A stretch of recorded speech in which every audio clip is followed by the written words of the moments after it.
Greetings, one and all, to the most cursed, most cringiest corner of the internet. A YouTube channel content creator actively alienating everyone in both the analog and digital world. Well, welcome and good evening, you wonderful dice of all alignments. I am Lunar D8. This is Let's Play Higurashi When They Cry Kai. Meakashi. Chapter 5 in the series. 07th Experience Expansion presents Welcome to Hinamizawa When They Cry.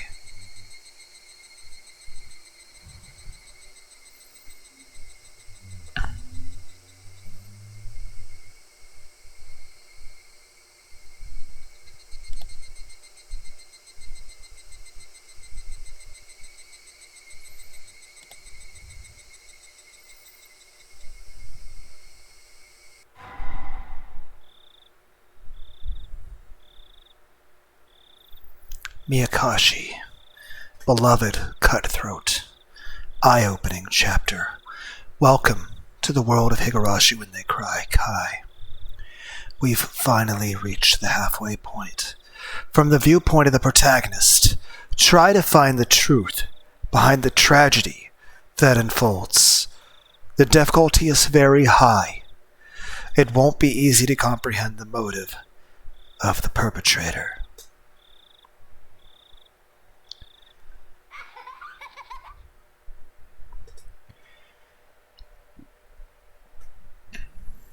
She dropped her beads in the sand, so the girl cried. For 100 years the girl searched the sands. They might be in the ocean, not the sand, so the girl cried. For 100 years the girl searched the ocean. They might be in the mountains, not the ocean, so the girl cried. I didn't get to read the rest of that, and I was trying really hard to not read slowly. 7 keys were attached to the chain, the keychain. Without knowing which key was the correct one, I had to go by instinct and try every key, one by one. On average, I'd reach the correct key within 3.5 attempts. I'd be fortunate if I could open the lock within the first 3 keys, and I'd be unfortunate if I didn't. I had to think of the worst-case scenario, getting the right key only on the very last attempt. I fought with my nervousness. My head ached from it. I put the key in and turned it. I just needed to repeat that small procedure several more times, but I couldn't stop shaking. Damn, even a 3-year-old kid can do something this easy. So, am I more childish than a 3-year-old? Whatever. I don't care if I'm clumsy. I just need to try all these keys. Even in the worst-case scenario, the lock will open on the 7th try. No way. Reality isn't always the same as math. What happened was worse than my worst-case scenario. None of the keys worked at all. I could feel the blood draining from my brain. Did I get the wrong set of keys? No, I definitely see a faint marking that says this set is for the door. Am I just reading it wrong?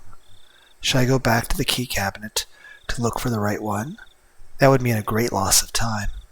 Just by being here, I'm already risking so much. Something that could ruin everything might happen any moment. If I can't open this lock, do I have to go back to the administration office? If there were no other choice, it'd be a waste of time to spend another second here.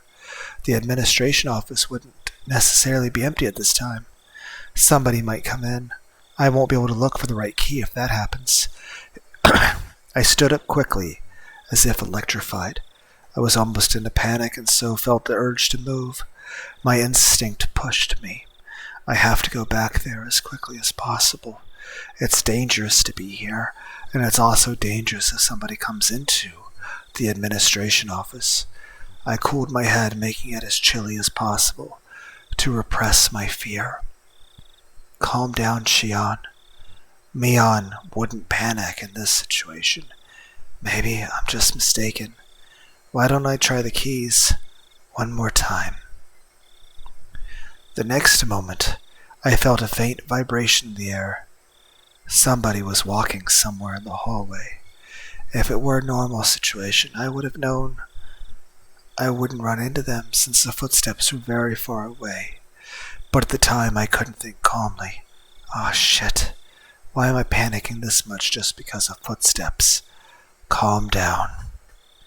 Calm down. I should be feeling excited instead. Calm down, calm down. I just need to do what I have to do. I should ignore the footsteps because they're not an immediate threat. Pretend they aren't there. I have to listen for something much more important right now. Ah, shit, this key should be hard and cold, but it's pliable and hot. It feels like rubber.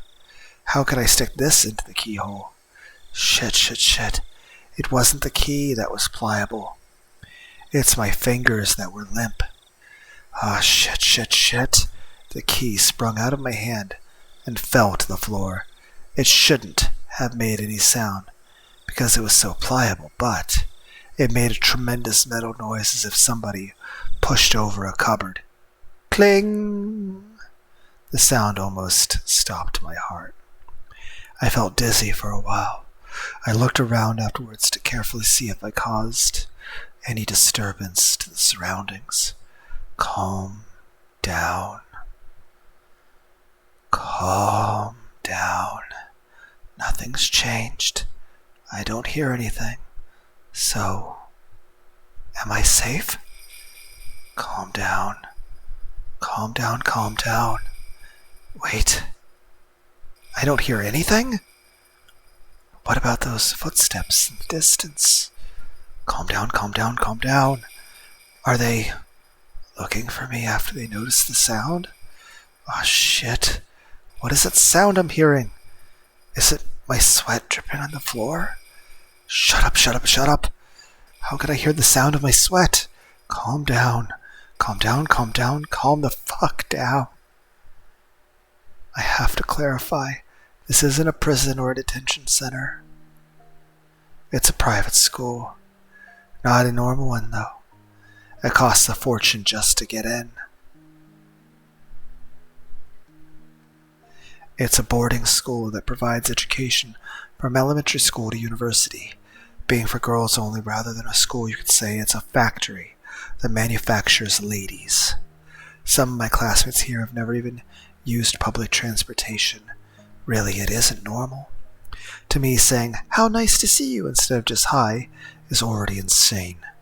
And calling the teachers sisters gives me the creeps. I hate the morning and evening prayers, to say nothing of the Sunday Mass. I don't want to memorize the Bible passages, and the Holy Ghost gives me a rash. If I stayed in this institution, that's what I call a place for many years, I'd either go crazy or be brainwashed. Most of the girls choose to be brainwashed, but I can't do that. After all, I was more impressed by the political schemes and international trade behind religious propagation than by the love of God which the Bible teaches. Because of that, I had been treated as a problematic child from the beginning. I experienced lots of disadvantages as a result. I realized that quickly, so I superficially pretended to be normal. However, I got tired of acting. So, I started to reveal my true self from time to time. I became a problematic child once again. People started to treat me differently once again. It's fun to misbehave, but it wouldn't do anything for me in the long run. So why did I act that way? Why? Even though I knew it was going to backfire on me later on. After examining my emotions, I realized that I'd completely had it with my surroundings. I was afraid of being brainwashed in this institution. I can't live here. I won't let them brainwash me. 6 months ago, I decided to escape this place. The moment I made up my mind, I started to feel alive again. I acted ladylike in order to deceive the sisters. Pretending became fun once I'd set my goal. It gave me the creeps when they told me with smiles that it was God's influence that I started to behave religiously. I laughed at them behind their backs. I took on my classmates' duties in order to understand the layout of the school and the schedules of the staff and guards. I soon found out the security of the school was immensely tight, because there were many daughters of important people living there. The guards walked their beat randomly. There were surveillance cameras everywhere. The system that kept out intruders ironically also worked to prevent escapees, but that excited me instead. I simulated how to avoid all the surveillance in my head many times. I feel like Shion would really enjoy Metal Gear Solid, the video game, the older ones anyway. I drew an escape route in the corner of my notes during class and tested it if it worked. I strove to acquire any necessary skills for the escape. It was all fun. After all, the situation was cathartic for me. That's who I am. No matter how hard they tried to brainwash me, I'd never change. I had been waiting for the moment of my escape, preparing physically and mentally first. I needed the courage to escape. I had to be confident of the plan. I had to think deeply about it. I also needed skills and physical strength. I imagined all the possible obstacles and trained myself. It was funny because I was finally able to enjoy gym classes, even the long-distance runs. I needed a perfect plan as well as the physical strength and skills necessary to execute it. Also supported by those things, I needed determination. I made sure that I had all I needed and executed the plan. I decided to plant a seed in school before the appointed day. The seed was a rumor that one of the male teachers was having a relationship with a student. I won't go into the details now, but that can turn into an enormous problem in this school. The school is limited to girls precisely because their parents want to avoid those kinds of problems. Those parents are mostly important people from various positions. If the romance was a fact and was leaked to the public, the principal would have to commit suicide in shame. In fact, even that might not be enough. In the world of girls, rumors spread fast, especially when they're separated from boys and are obsessed with dirty thoughts. So this kind of rumor goes around really quickly. The sisters try to get rid of that kind of rumor, and they warn the students not to be swayed by it. But apparently they're the ones who are most swayed by those rumors. This means that I managed to make them furtively deal with something shady without contacting families or the authorities. So if I disappeared in these circumstances, it'd look like I ran away with some teacher. All the male teachers would deny it, of course. However, the school wouldn't believe what they said so easily. After all, there's a dirty rumor going around. By the time the school finds out about my escape, after they eliminate all the other possibilities, I'll be somewhere safe. I tried hard to spread the rumor that I was involved in the forbidden romance as widely as possible. The sisters questioned me a few times, but since the romance was something I'd made up, they couldn't find anything. No matter how hard they tried, they couldn't find any evidence. After 3 months, I was certain that I'd created a solid foundation. I swapped after-dinner duties with my classmates so that I could adjust my schedule on this day. I was even able to fill them with suspicion about me doing that. Now they'll definitely suspect I ran away with some male teacher. Tonight was the night. I began my chores after dinner. After lights out, somebody will find out about my disappearance. My generous roommate would probably wait about 10 minutes before she reported me to a sister, but no longer than that. I had about an hour tops, but that's enough for me. I took a step off my regular route. That was the first step towards my great escape. I calmed down and thought, the key shouldn't be wrong. This lock is old and firm. Isn't it possible that I put the right one in, but the lock was just stiff, and I only thought I got the wrong one? I realized that my nervousness was making me clumsy. The gloves that I'm wearing to avoid leaving fingerprints must be getting in the way too. I should try the keys one more time. I picked the most probable one and gently inserted it into the keyhole. It's stiff. If I twist it too strongly, I might break the key. The moment I thought of giving up, I felt something in my fingertips. The key worked. I slowly opened the door. I could hear the crickets. I don't have to hesitate now, but somehow I am reluctant to step outside. I can still make excuses up to this point. It might look awkward, but I still can. But if I take a step outside now, there can be no excuse. If the guards find me, they'll take me to the office immediately. There have been escape attempts before. That's not really so strange. I don't think I'm the only heathen here. It's understandable that there have been people before who couldn't fit in this place. So the school is well aware of the possibility of escapees. I've heard rumors about what happened to those who were caught while attempting to escape. I don't want to believe any of those stories, though. You see, all of the school's horror stories involve students who attempted escapes. Whatever, bring it on. I'm not expecting to get a second chance anyway. There will always be only one chance. Things get serious beyond this door. I psyched myself up and pushed the door open. A strong smell was hanging in the air. Is that normal for the outside? I'd never smelled this strong, grassy smell before. Is there something going on? Do I have to be wary of it? Should I go back and wait for another chance? That's silly. There's nothing strange going on. This smell is something I smell every day. I just wasn't aware of it. It's true, isn't it? Even though I pretend to be cool, I'm nothing but a nervous wreck. Calm down. Calm down, Shion. I can rely only on the map inside my head from this point onwards. I had researched the locations of all the surveillance cameras. I'm confident that I'll be able to avoid all of them, but I'm not sure about the guards. They picked the patrol routes randomly, after all. I have to take a chance. I can hide myself in most places. But there's an area where there's nowhere to hide for several meters. I concentrated to keep my senses keen. Well, I have to depend on my luck in the end. Even if I do my best, the guard might find me by mere chance. On the contrary, I might be able to get away no matter how unwisely I choose to move if I'm lucky. Damn, after all that effort, it just boils down to luck? Ha ha ha, this is a gamble after all. When I realized that, I got excited. Yes, this is a gamble. I'm trying my luck. This is a game to test the determination to change my life. If somebody failed to escape from this school, that meant they didn't have enough luck to survive in the real world. But I'm different. I'm going to get out of here. I'm testing my luck. Here goes, Shion. I ignored the noisy bugs and concentrated only on suspicious sounds. I heard no threats. The loudest sound wasn't the bugs. It was my own heartbeat. Crunch. Even my own footsteps were so loud they could break my eardrums. With each and every step, my overactive imagination tormented me with premonitions of unexpected run-ins with the guards. Countless times, that torture grew too hard to bear, and I thought of running. But if I broke into a run, the noise I made would only draw suspicion. If anyone heard running at a time in a place where people shouldn't be, they would realize something abnormal was happening.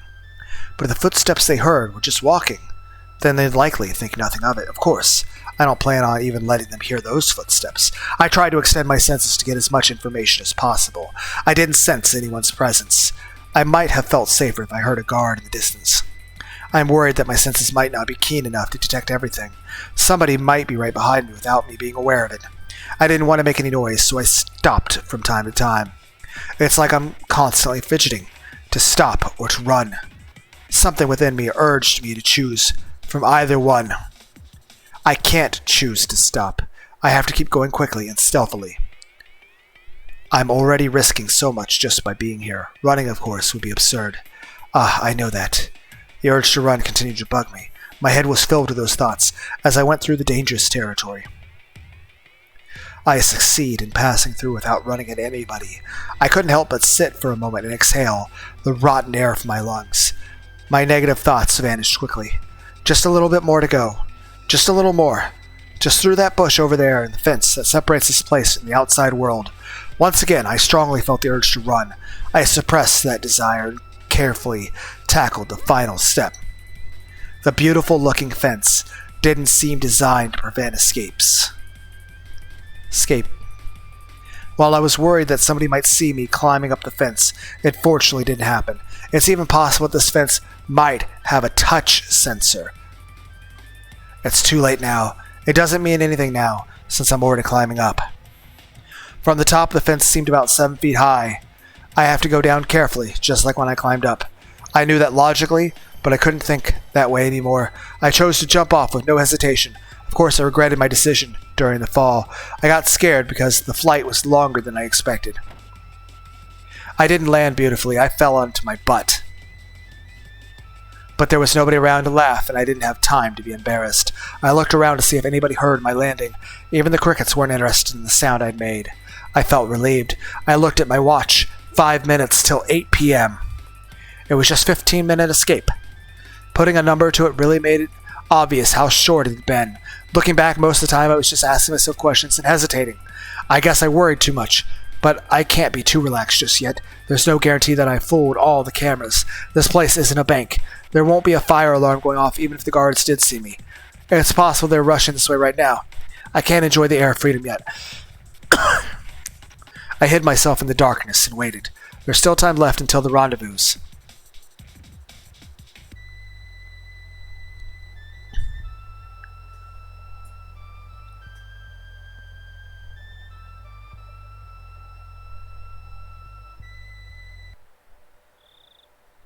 I watched the school premises while waiting, but it looked like nothing strange was going on. The building was lit up, and the beautiful Western-style architecture made it hard to believe that it was a school.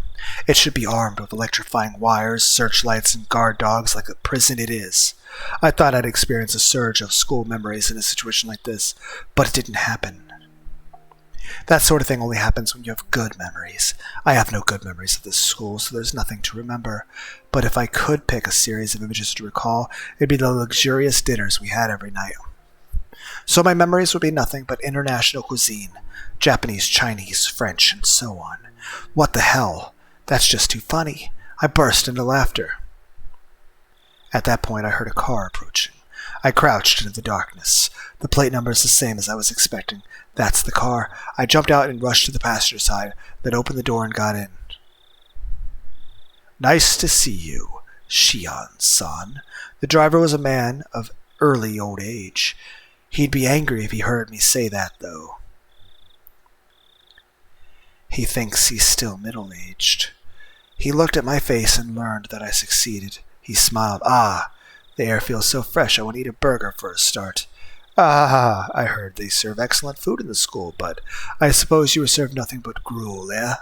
No way, dumbass. I was just kidding. Step on the gas if you have time to laugh at me. As you wish. Kasai really did laugh out loud after telling me to buckle up. He celebrated. The cathedral-like school disappeared from the mirror in an instant. It disappeared so quick that I didn't have time for a surge of dinner memories. Goodbye, my lovely school days. I'm going to fill my stomach with junk food from now on. I'll forever be free from the table manners you taught me. Aha, serves you right.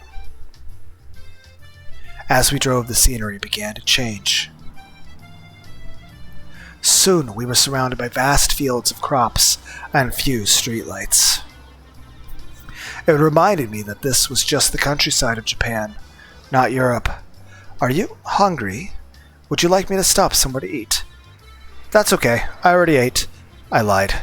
I'm actually a bit hungry. I didn't eat much at dinner to avoid slowing myself down with a full stomach. I appreciated Kasai's offer, but I didn't feel like taking the time to eat while we were still in enemy territory. It's late, so you'll find only vending machines at the highway rest stops. Oh, I've heard there are hamburger and Odin vending machines nowadays. Huh? What the hell? Will that dispense a cup and the ingredients like a coffee vending machine? That's gross. I don't think it's like that. It usually comes in a can. Sorry, I can't stand canned food.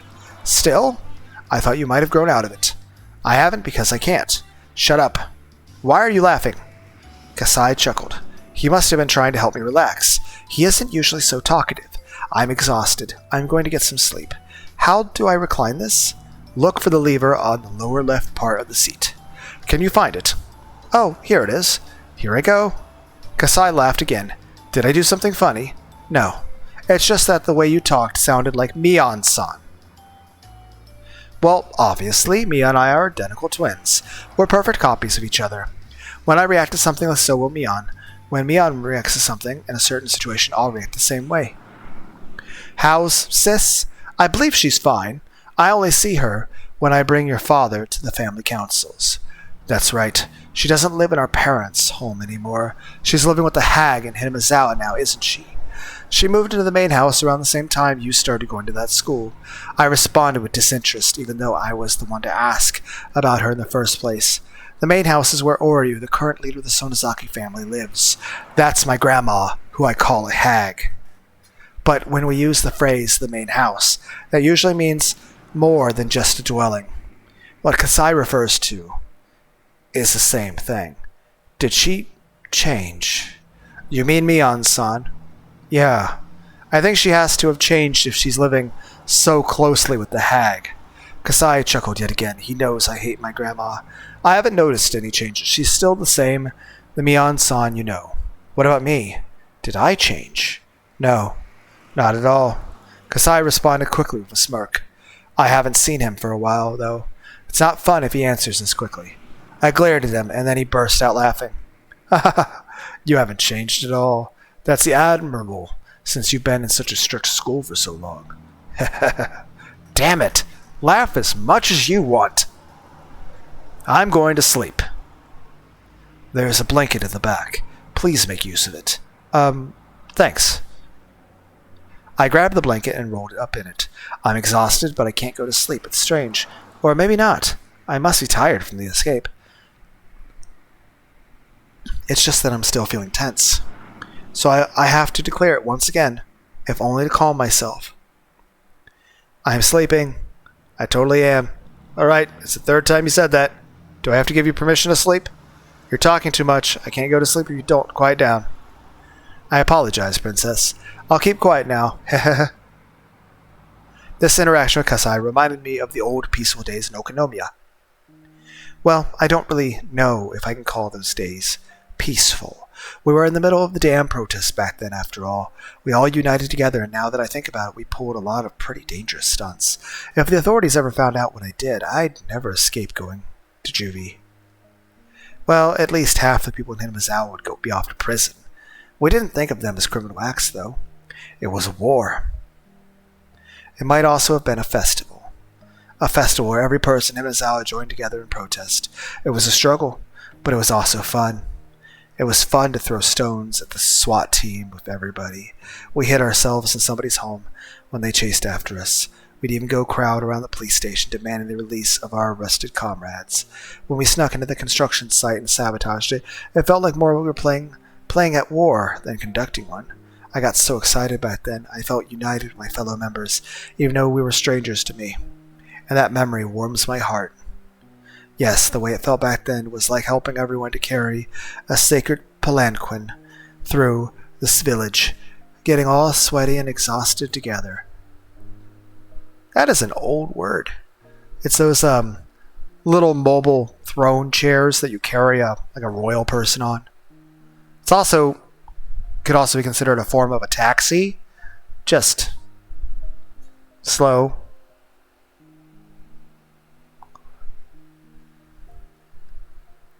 Until we all collapsed face first on the ground and shared our excitement and cheers with unfamiliar faces over tea. I was just a kid back then. I remember accompanying young men who worked for my dad out to the village to do various bad things. I was arrested a few times. It didn't feel any different, though, than when I was called to the teacher's office for forgetting my homework. The other villagers were furious about the dam project, but for those of us who were kids at the time, it's a pretty fun memory. All that time came to a sudden end a few years ago. It wasn't only the power of the protest that ended with the dam construction project. The Sonazaki family in my dad's organization had worked secretly in the shadows. This is top secret information in the Sonazaki family, but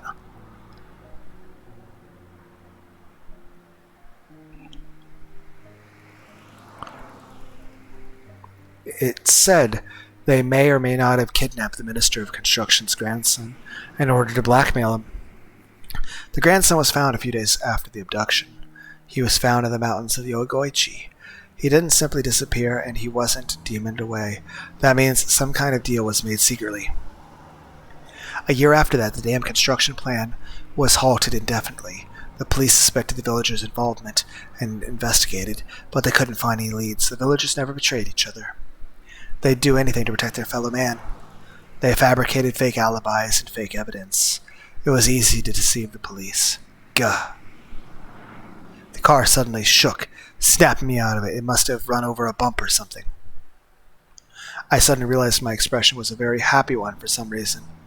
Ah, I must be looking forward to going home. Shion-san, are you awake? What is it? Would you like me to take you to the house in Okonomiya? Where else would you be taking me? I answered straightforwardly with a frown. Kasai then also chose to reply straightforwardly. It was the family head who decided on your enrollment in St. Lucia, and you ran away from there. You do understand the situation you're in. The school the hag chose didn't fit me, that's all. Shion-san, I know, shut up.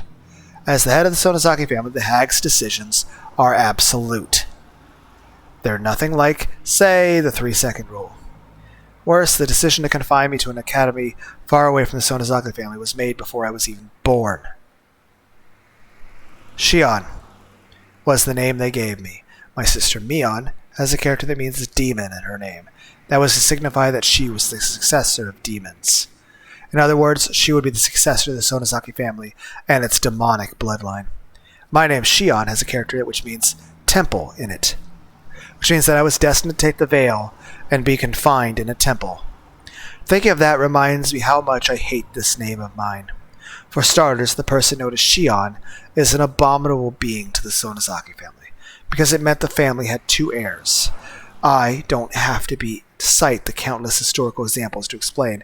It's easy to imagine how that could prove troublesome for succession. According to our long-held family traditions, one of the twins was to be strangled to death right after birth. You know, you could just declare one the heir and treat the other one well too. You don't have to be a dick about it. Unbelievable, isn't it? What that means is that I have to be grateful just to be alive and breathing to this day. Heard the hag actually put her hands around my neck right after I was born. I'm sure this won't lead to any sort of emotional mental health problems with Shion that would possibly could turn psychotic or anything. You know, it's not like this sort of stuff is very not healthy. I don't know what exchange took place in that moment. Maybe some brave relative of mine managed to get her to stop, or maybe she was in an extremely good mood that day. Then don't try to strangle me!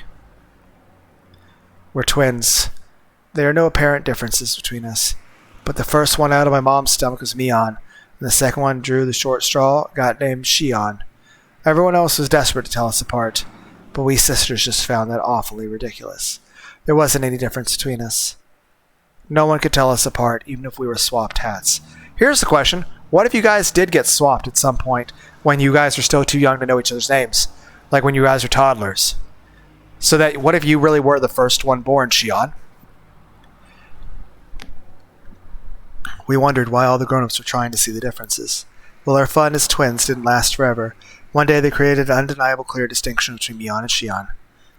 Mion went to the main Sonazaki house to live with the hag and to learn how to become the successor. And I was to be confined at St. Lucia's. Also, as being the successor, Mion should have a giant fucking demon tattoo on her back.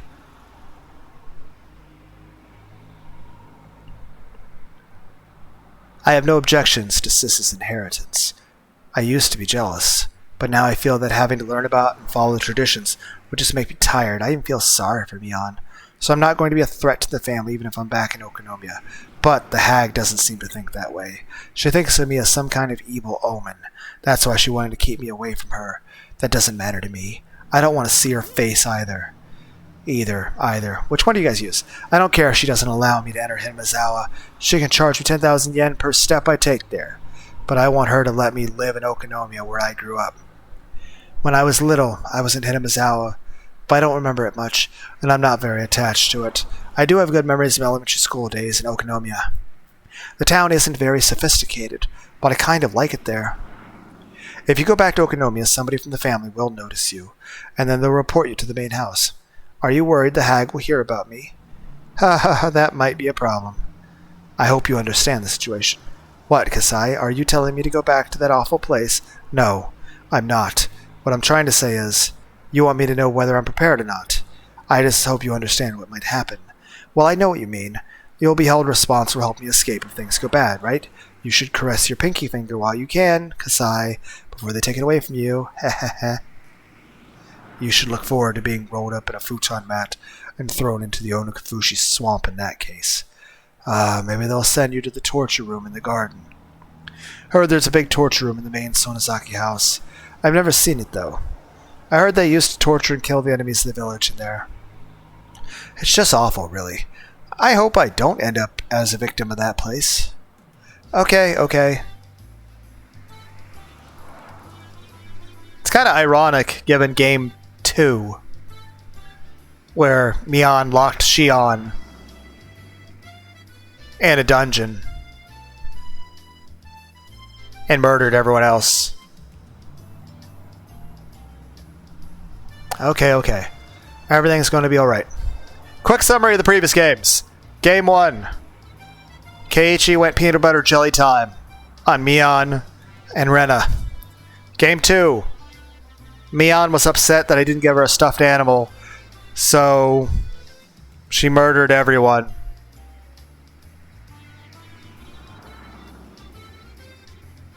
Locked Shion in the dungeon and forced her to watch her killing everybody. Game 3. Satoko's uncle came back. Was a horribly abusive bastard to her. Keiichi had a mental breakdown. And then volcanoes erupted. Game 4. We're a detective in the past. About the whole grandson thing. Game 5. We're doing that run right now. Shion's perspective. Yay, different timelines. Okay, everything's gonna be alright. You really resemble your mother. In the way you take chances, I mean. That's normal, she's my mom. My dad and mom will be furious if they find out about my escape. I'm more afraid of them than the old hag. I don't want to go into details, but my dad is part of the Yakuza. He's in charge of the organization which covers up the Shishibone area. He's in a very important position, so is Kasai here. He's an old friend of Dad who really trusts him. I don't know if it's true, but I heard Kasai used to be very aggressive, though he's gentle now. I also heard he's tons of scars. He was in charge of a few large areas, but after he was injured badly in a fight, he retired. Now he's my dad's consultant, aka a drinking buddy. He was my caretaker in my childhood, and now I feel like he's my butler. I mean, he technically is. At first I thought, he's like Walter to, Integra. At first I thought my dad asked him to supervise me, so I hated him. But in time I started to feel like he was on my side. This is just a hunch. But I think Kasai used to be in love with my mom. My dad, mom, and Kasai were in a love triangle, though my dad took the lead in the end. Kasai couldn't leave my mom entirely, so he stayed around as my dad's friend. I can tell that from the way he acts. He's seeing my mom and me. That's why he says I look like my mom every now and then. It's kind of gave me the creeps at first, but he isn't a bad guy at all. He's actually pretty funny. I only found that out after I got used to him. So when I thought about escaping, I naturally turned to him. I contacted him in the early stage of my plan and arranged to meet him today. You could call him a conspirator. It's not surprising he's worried about my return to Okinomiya. Considering the rules and traditions, cutting off his pinky finger isn't too far from reality. I might be rolled up in a futon mat and thrown into the swamp for real, too. Even so, there's only one place for me to return. I'm going to Okinomiya, and nowhere else. That's my hometown. This might be a kind of homesickness, but I don't care what it looks like. So, what are you going to do? The Sonazaki family is everywhere. Well, I'll lay low for now. If somebody sees me, I'll tell them I'm Mion. Then what? Then, after things calm down a bit, I'll start talking to my closest relatives. I know they'll be on my side. I know some people who covered for me when I had a fight with my dad once. I see.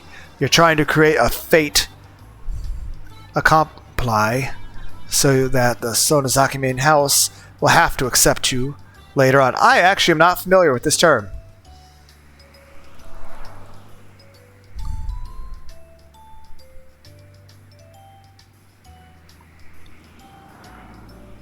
But yeah, I'm not actually familiar with... Oh, I clicked on the... I hope that works. It will. There are many people who are opposed to the idea of enrolling me in that school. That decision was obviously made because of the hag's hatred toward me. Don't you agree, Kasai? Well, yes. I thought that decision was excessive. She couldn't make the right decision because she was suffering from menopause. All the fuss surrounding the damn protest drove her nuts. Kasai smiled. I couldn't go to sleep after all, even though I was rolled up in a blanket. Even though I told Kasai to shut up, I kept talking to him. In time, I got tired of talking. As I could feel the car run smoothly on the highway, Kasai spoke to me again. Shion-san, look. I was so tired that I ignored him. I wondered what he wanted me to look at, but I wasn't that interested.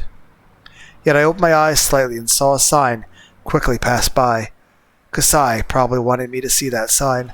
It had an illustration of azaleas around the letters that said, "Welcome to Shishibone City. My hometown is coming right up." Chapter 5. Meakashi. The Eye-Opening Arc.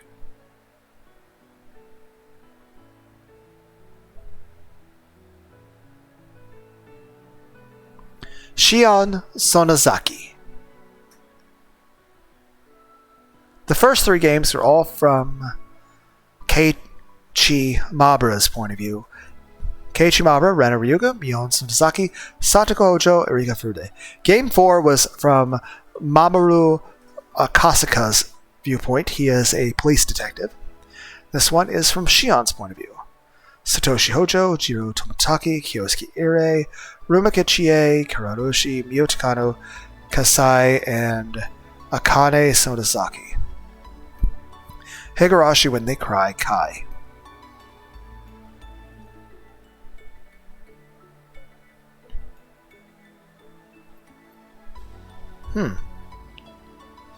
We'll see Akane. Neat. That's, Mion and Shion's mom.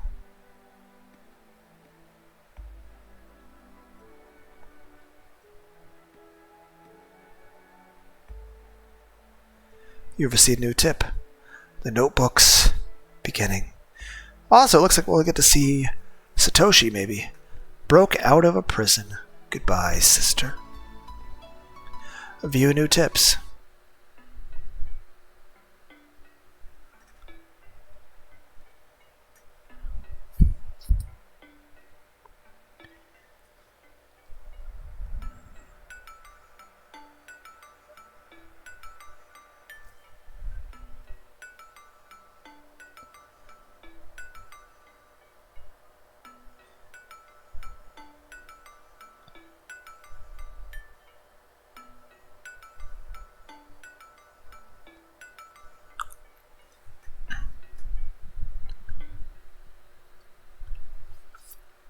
June 1982.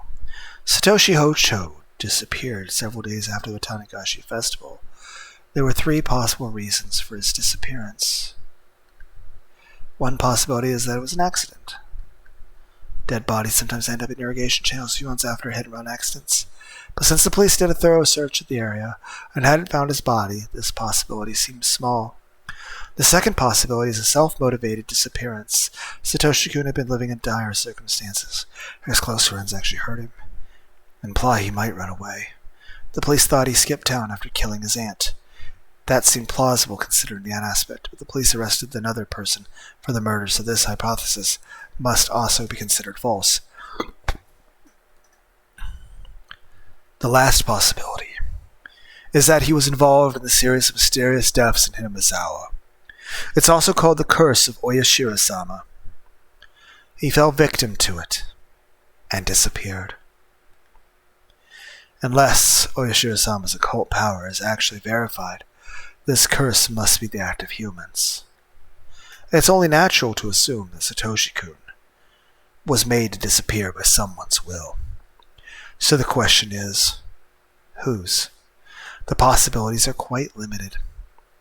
The culprit is either a member of the Sonazaki family, a member of the 3 families, or one of their many relatives. The police can assume that easily. I need to think beyond that. Who did it? How did it happen? And why did it have to be done? Why did Satoshi-kun fall victim? What was the motive? Who gave out that order? Who actually did it? The mastermind, the culprit, and the truth are all in reach of my grasp. Maybe I'll find them right behind my back, but even so I can't reach everywhere. There are parts of my back I have to make an effort to reach, clenching my teeth and cracking my joints, so the tips of my fingers can barely touch them. The truth is hidden in places like those. I'm writing this because I need to organize my thoughts and memories. Nobody will read it other than myself, but if somebody does, that means that either I threw these notes away because I no longer needed them, or I fell victim to the curse of Oyashiro-sama in the middle of my attempt to solve the mystery. If it was the former, that's okay. But if it was the latter, please, I want you to help me. Please help this powerless young girl.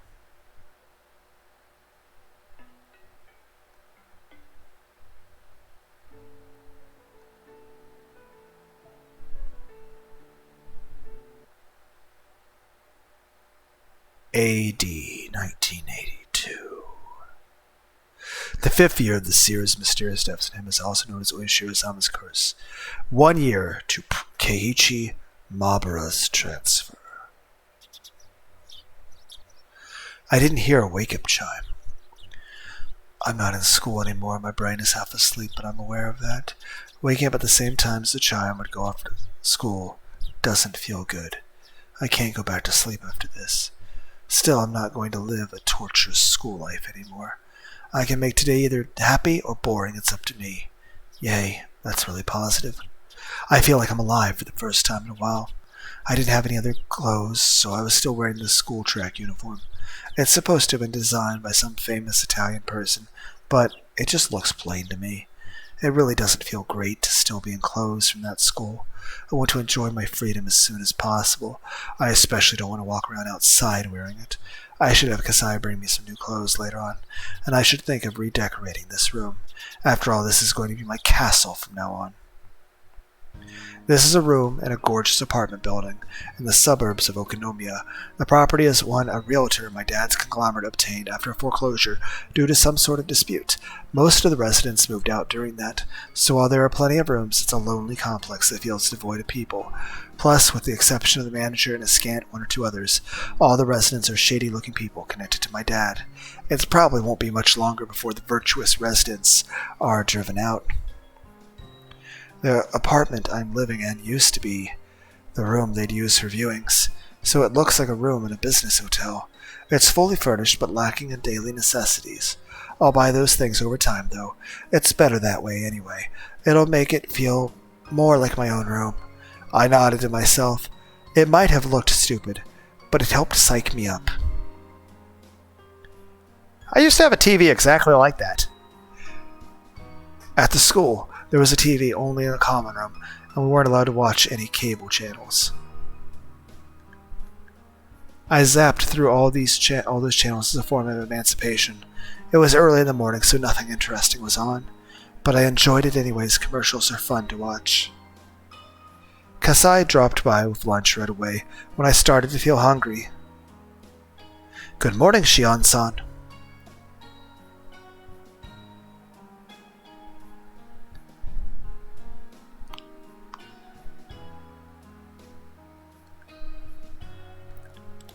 Well, I should try to make shorter videos. And I should go to sleep. Anyway, because I do work 3rd shift after all. Anyway, I hope everyone out there has a wonderful day. I hope everyone out there has all the hugs and head pats you could ever need. And thank you for stopping by. I'll see you in the next video. Until that later time. Goodbye.